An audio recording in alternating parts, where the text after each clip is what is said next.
Hello, hello. What is up, everybody? My name is Mike Brown, aka Review King MB, and I decided to watch this film simply out of curiosity. I'm not really sure what I expected. I'm not really sure if I thought it would be better than what this was. I'm talking about Lisa Frankenstein. I do admit, the bad guys in Arkham Asylum talk the best shit talk. Lisa Frankenstein is a 2024 film that was directed by Zelda Williams. That's a pretty cool name.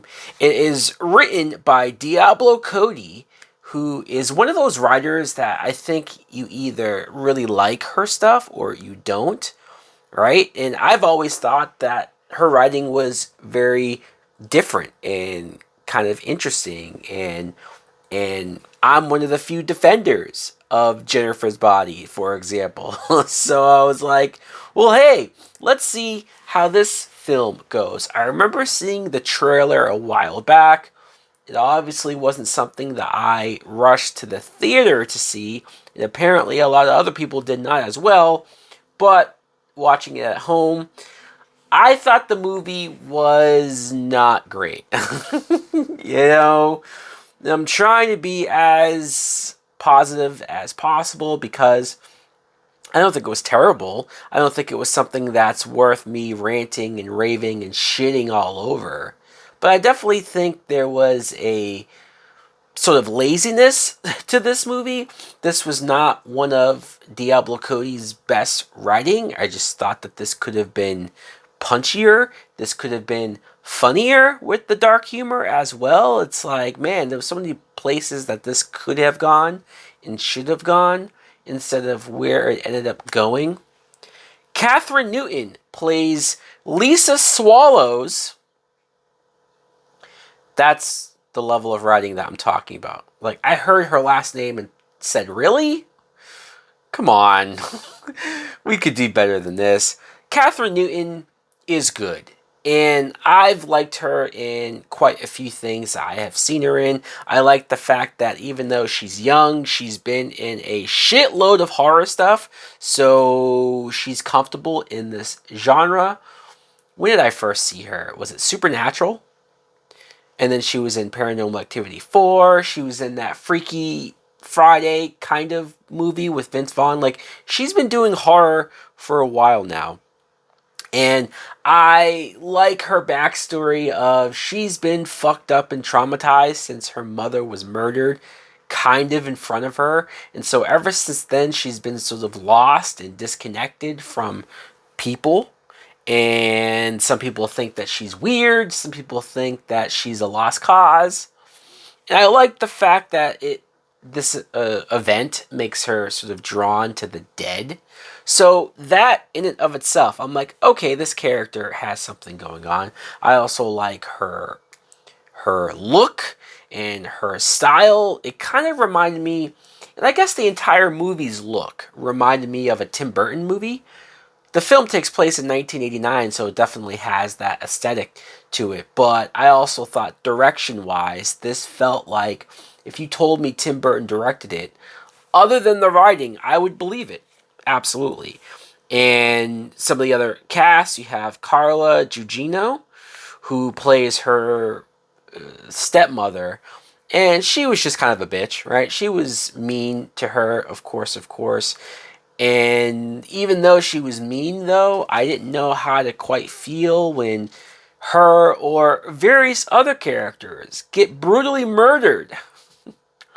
And I think that's the point. I think I'm supposed to have an uneasy feeling. I think I'm supposed to not be quite sure if I'm rooting for the main characters or not, given what they end up doing.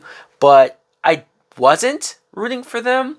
I wasn't sympathetic after a certain point to the main characters. And so it kind of just became a movie where I stopped caring about anyone or anything. Her stepsister seemed, I guess, nice enough. She would defend Lisa enough. But they also didn't do a whole lot with the stepsister to make me feel any more than that. And the father, I mean, At first, I thought maybe the father was the one that was behind killing the mom, but then when you see this actor, I think he also played one of the fathers on Stranger Things. He does not look like an intimidating or threatening dude at all. He just seems like a guy who's coasting through life. So, yeah, that took all of the intrigue out of that.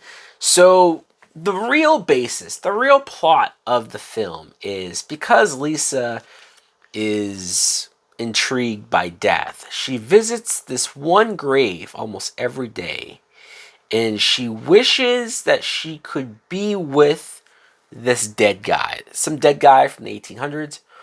And I guess the wish just magically comes true, but the way how she meant it was, I wish I was dead. So I wish I was with you, like dead.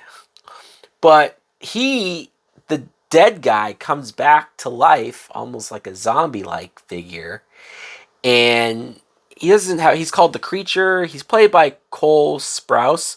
He doesn't talk through the majority of the movie, so it's hard for me to say whether he was great or not. He did a lot of physical acting, so I guess I can give him props on that. But again, did I have feelings for the guy? Did I care about whatever he was going through? Not really. He was just a prop for something for Lisa to eventually fall in love with. And I'm telling you, I wanted to like this movie. I wanted to be like, no, there's something to this. I want to be a defender of Lisa Frankenstein the same way that I was for Jennifer's Body. But this is one of those movies where I get the fact that it kind of bombed. It didn't kind of. It bombed at the box office, even though the movie only cost $13 million. Small budget. It made like less than $9 million at the box office. So yeah, this did not work. I see the Rotten Tomatoes score, not something I religiously go by, but it is an indicator. It was like 50%, and like, yeah, that sounds about right. I think this movie just has some decent ideas, but doesn't fully stick the landing. It had some cool direction. It had some cool designs to it, cinematography, but for the most part, it's forgettable. For the most part, I'm not gonna care too much about this. It didn't take advantage of being in the 80s. I thought the music soundtrack was fairly straightforward. And apparently, after the fact, Diablo Cody announced that this movie takes place in the same universe as Jennifer's Body. And being somebody, like I said, that's a defender and I enjoy that film, I've been sort of wondering and wanting them to, if not a sequel, just some sort of continuation of that with Amanda Seyfried, and they just never did it, right? So to all of a sudden back way yourself into this movie being connected to that, it just seems like too little, way too late. Like, does anybody give a fuck that this movie's connected? Did that help the marketing whatsoever? No. It's just, what was the point of all of that? Overall, like, if I had to rate this movie, I guess I would say this is a Netflix and chill. Oh, yeah. And man, am I being super kind by saying that.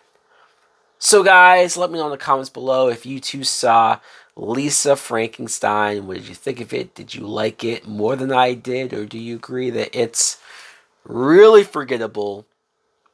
Thanks for watching. Like, comment, subscribe. Later.